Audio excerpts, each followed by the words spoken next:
Look at the horizon. The year is 1632. The Mughal Empire is weeping. The emperor has lost his favorite wife, and his grief is so massive, it is about to crush the earth. To honor her, he has ordered the construction of a tomb. But this is not just a building. It is a monster. Look at the banks of the Yamuna River. 20,000 human bodies are moving at once. They look like a thick, brown ocean of ants. Now, zoom in. Past the elephants, past the guards with sharp swords, down into the deep, dark trench by the river. Look into the thick, wet mud. That is you. You are at the absolute bottom. You are covered in dirt, sweat, and sores. You do not have a name here. You are just a pair of hands. You hold a heavy basket of wet earth. Your bare feet are sinking into the slime. If you stop moving, the guard on the ridge will throw a stone at your head. If you fall in this trench, the mud will swallow you, and the next worker will just step on your back.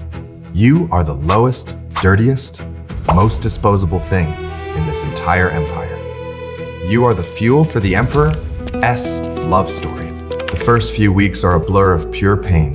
Your job is to dig the foundation deep enough to hit solid rock. The sun beats down like a hammer. It is a dry, killing heat. You haul the mud up a steep wooden ramp. Every step burns your lungs. You watch men die every single day. Some die of heat. Some drink the bad water from the river and die clutching their stomachs. Some are crushed when a rope snaps and a block of sandstone falls back into the pit. When a man dies, he is dragged out by his feet, and another scared peasant is thrown down to take his basket. You realize something very quickly in this trench. The men who work the hardest die the fastest. Brute strength is a trap. You are an animal trapped in a very slow meat grinder. If you stay in this mud, you will not live to see the first stone laid. You must evolve. You must climb out of the hole. You stop looking at the mud and start looking at the system. You watch how the site operates. The guards are lazy. The tall men in fine clothes who carry the ledger books do not want to stand in the sun. They sit under canvas tents, drinking clean water, keeping track of the baskets. You notice a flaw in the system. The supply lines. Thousands of men need tools. Baskets break. Ropes fray. Picks go dull. The men who fix and distribute the tools do not carry the mud. They stand near the tents. They are one step above the dirt. You decide you are going to take one of those jobs. One evening, after the horn sounds to end the shift, you do not go to sleep on the hard ground. You stay behind. You gather the broken wooden handles from the shovels. You find scraps of leather and twine. You sit in the dark and fix them. You make them strong.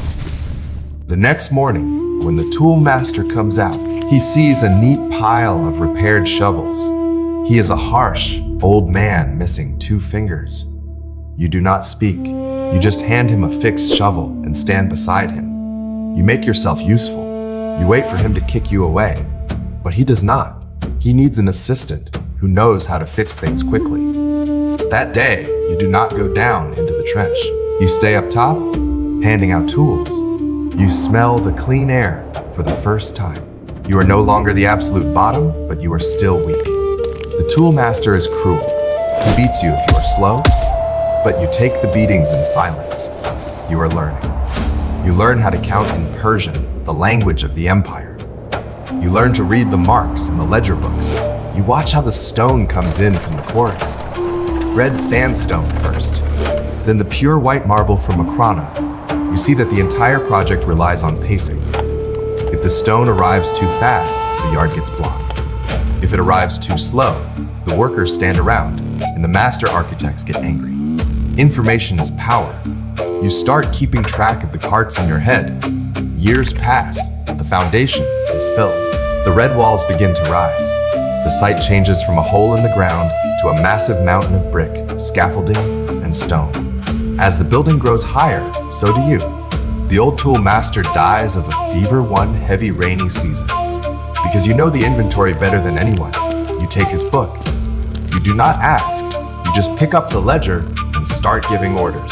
The guards do not stop you. The system only cares that the work continues. You are now a minor overseer.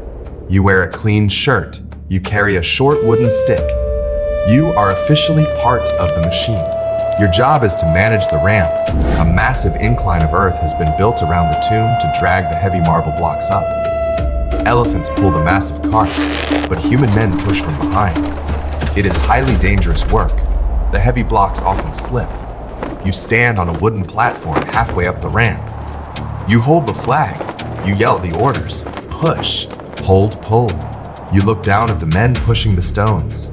They look just like you did 5 years ago. Covered in mud, eyes full of terror. You feel a strange sensation. It is not pity, it is relief. You are glad it is them and not you. The primitive animal inside you has survived, but it is beginning to shed its humanity. One day, a huge block of white marble slips. The rope jerks loose, and the cart lurches backward down the ramp. Men lose their footing. The whole line shudders. For one terrible second, it feels as if the weight is about to take everyone with it. Panic breaks at once, hands loosen, men start to pull away. If they scatter now, the load will break free, and the ramp will turn into a killing slope. You do not have time to argue. You climb onto the platform and roar the order to hold. You point, shove men back into position, and force the line to tighten before fear can finish what the slipping stone began. The ropes bite. The men strain.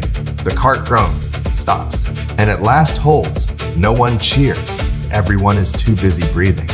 Below you, the ramp is silent, except for the creak of wood and the sound of men trying not to shake. From a distance, the high architects have been watching. They do not praise your courage. They do not ask who nearly went over the edge. They care about one thing only. The marble is still intact, and the work can continue. Not long after, you are promoted again.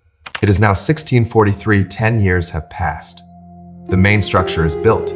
The dome is beginning to rise.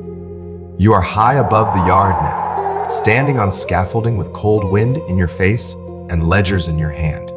You no longer touch stone. You do not hand out tools. You deal in grain, rope, cart schedules, labor quotas. The Taj Mahal is dazzling from up here. The marble shines so bright it hurts your eyes. It looks pure. It looks perfect. That is the lie distance tells. You have learned to play the political game. The treasury tightens. Too much silver has gone into the emperor's dream. Orders come down to keep the pace, but cut the supply. Less food, fewer repairs, no patience for delay. So you stop asking, what is fair? Fairness does not keep a project this large alive. You begin asking different questions. Which teams cannot fail? Which craftsmen are hardest to replace? Which shortages can be hidden? And which ones will be seen? The strong crews get fed first. The visible sections get supplied first. The weaker men notice their bowls growing lighter. But by then you have already made peace with the math. The men below do not look at you as one of them anymore. You wear clean cloth now.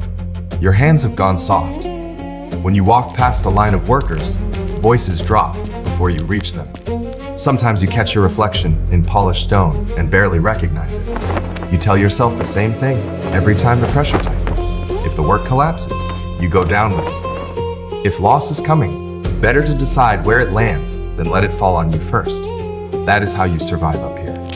Not by becoming stronger than the machine, but by learning to think more coldly than the men still trapped beneath it. The year is 1653. It is finished. The scaffolding is coming down. The great dirt ramp is being cut away. At last, the full shape of the Taj Mahal stands clear against the sky. White, balanced, almost unreal. Like something too pure to have been made by human hands. Today is the day of unveiling. The emperor arrives with soldiers, musicians, holy men, and courtiers in silk. Rosewater hangs in the air.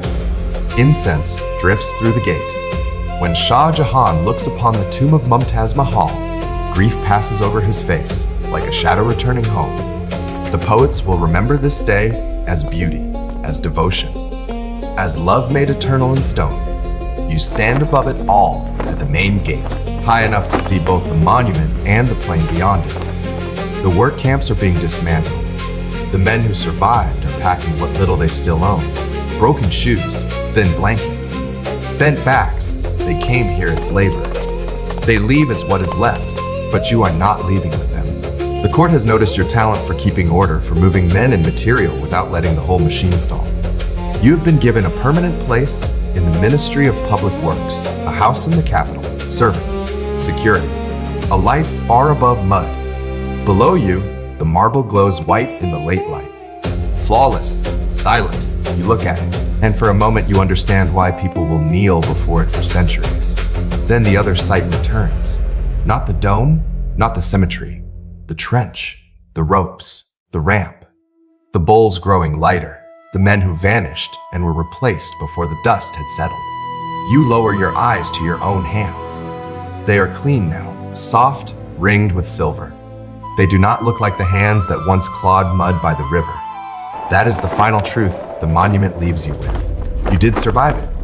But somewhere between the trench and the white marble, survival stopped meaning escape. You turn from the tomb and walk toward your new life. Behind you stands one of the most beautiful things human beings have ever built. And you know, more clearly than anyone who will ever admire it, what that beauty cost.